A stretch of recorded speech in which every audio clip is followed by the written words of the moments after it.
Assalamualaikum warahmatullahi wabarakatuh.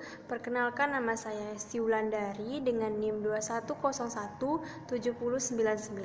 Saya dari Prodi Sastra Indonesia, Fakultas Bahasa dan Seni, Universitas Negeri Padang. Pada kesempatan kali ini saya akan menjelaskan sebuah materi, yaitu yang pertama ada konsep dan pengelompokan linguistik mikro, yang kedua ada konsep dan ruang lingkup kajian sintaksis dan semantis. A. Konsep dan pengelompokan linguistik mikro. 1. Konsep linguistik mikro. Mikrolinguistik adalah bidang linguistik yang mempelajari bahasa dalam arti sempit. Artinya, bahasa dalam kedudukannya sebagai fenomena alam yang berdiri sendiri. Bidang ini mengarahkan kajiannya pada suatu bahasa tertentu dan struktur internal suatu bahasa tertentu atau struktur internal bahasa pada umumnya. 2. Pengelompokan linguistik mikro. Yang pertama ada fonologi. Fonologi merupakan cabang dari mikrolinguistik yang ruang lingkupnya membahas tentang bunyi bahasa yang ditinjau dari fungsinya. Yang kedua ada morfologi. Morfologi merupakan cabang dari mikrolinguistik yang mencakup bahasanya tentang morfem dari kata. Morfem juga termasuk menyelidiki struktur kata, bagian-bagiannya, dan cara pembentukannya. 3. Semantik. Istilah semantik berasal dari bahasa Yunani yang memiliki arti adalah memberikan tanda.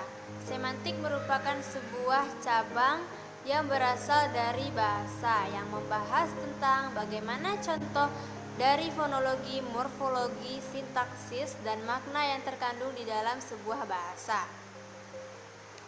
Materi yang kedua ada konsep dan ruang lingkup kajian sintaksis dan semantis. 1. Konsep sintaksis. Sintaksis adalah cabang ilmu linguistik yang mengkaji seluk-beluk tata bahasa dalam satuan kalimat.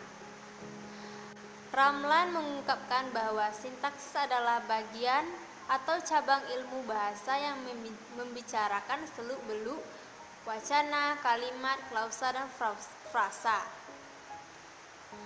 Arti kata sintaksis berasal dari bahasa Yunani, yakni san yang berarti dengan dan tatein yang artinya menetapkan, sehingga secara logis dapat disimpulkan bahwa sintaksis berarti menetapkan kata-kata menjadi kelompok kata atau kalimat.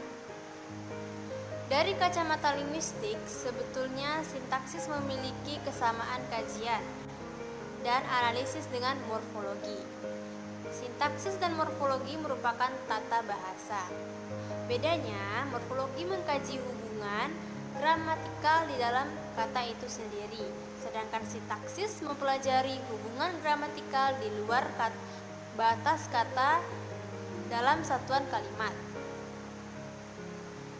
2. Ruang lingkup kajian sintaksis. Objek kajian sintaksis menyelimuti frasa, klausa, dan kalimat.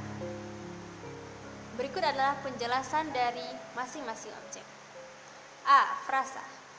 Frasa adalah gabungan dua kata atau lebih yang bersifat non-predikatif atau lazim juga disebut dengan gabungan kata yang mengisi satu fungsi sintaksis di dalam kalimat. Contohnya seperti pisang goreng merupakan bentuk dari frasa dan pisang digoreng merupakan bukan bentuk dari frasa. Yang kedua, klausa. Klausa adalah satuan sintaksis yang terdiri dari dua kata atau lebih yang mengandung unsur predikat. Contohnya sama seperti frasa, dapat dikatakan klausa merupakan kebalikan dari frasa. Yang ketiga, kalimat. Kalimat adalah suatu ujaran yang mengungkapkan suatu konsep pikiran atau perasaan yang utuh. Satuan bahasa ini secara relatif dapat berdiri sendiri atau berdiri dari beberapa klausa yang membentuknya. Kalimat memiliki pola intonasi yang tuntas dalam mengungkapkan suatu ide. 1. Konsep semantis. Semantik berasal dari bahasa Yunani, yaitu semantikos, yang berarti memberikan tanda penting dari kata sema. Semantik adalah cabang dari ilmu linguistik yang menyelidiki tentang makna bahasa. Dengan kata lain, semantik adalah pembelajaran tentang makna. 2. Ruang lingkup kajian semantis. Objek kajian semantis adalah makna atau arti suatu bahasa. Ulrich menjelaskan bahwa objek kajian semantis adalah makna satuan bahasa yang tidak dihubungkan dengan konteks tuturan. Semantik mengkaji tanda bahasa dengan konsep serta acuan baik, secara leksikal maupun gramatikal. Dapat dipahami bahwa semantik adalah subsistem kajian bahasa yang mengkaji makna satuan bahasa yang tidak disertai dengan konteks non-linguistik. Lingkup kajian semantik itu berupa makna satuan bahasa dalam kata, frasa, klausa, dan kalimat, serta juga teks kata.